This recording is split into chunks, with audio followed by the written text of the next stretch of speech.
اعوذ باللہ من الشیطان الرجیم بسم اللہ الرحمن الرحیم اللہم صلی علی محمد رب اشرح لی صدری ویسر لی امری واحلل عقدۃ من لسانی یفقہوا قولی۔ السلام علیکم ورحمۃ اللہ وبرکاتہ۔ امید کرتی ہوں انشاءاللہ العزیز آپ سب خیریت سے ہوں گے۔ الحمدللہ میں بھی خیریت سے ہوں۔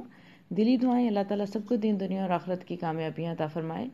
بہت خوبصورت ایک روزمرہ ہمارے کام آنے والی حدیث مبارکہ آپ سے شیئر کرتی ہوں، جس کی ہمیں روزانہ ہی ضرورت ہوتی ہے ایک دوسرے کے ساتھ معاملات میں، بات چیت میں۔ دکھ سکھ زندگی کے ساتھ ساتھ ہیں تو ہمیں نبی اکرم صلی اللہ علیہ وآلہ وسلم کے اسوہ حسنہ کی پیروی کرنی چاہیے۔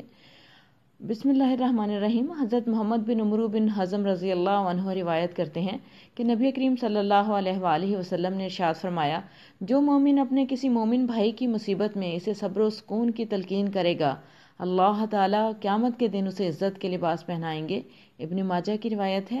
اللہ رب العزت ہم سبھی کو ایک دوسرے کی ڈھارس بننے، ایک دوسرے کا حوصلہ اور ہمت بننے کی توفیق عطا فرمائے، اور مصیبت میں، مشکل وقت میں دوسروں کو صبر کرنے کی توفیق عطا فرمائے اور ان کو پرسکون رکھے۔ اشتعال دلانے کی بجائے پرسکون رکھنا عبادت ہے۔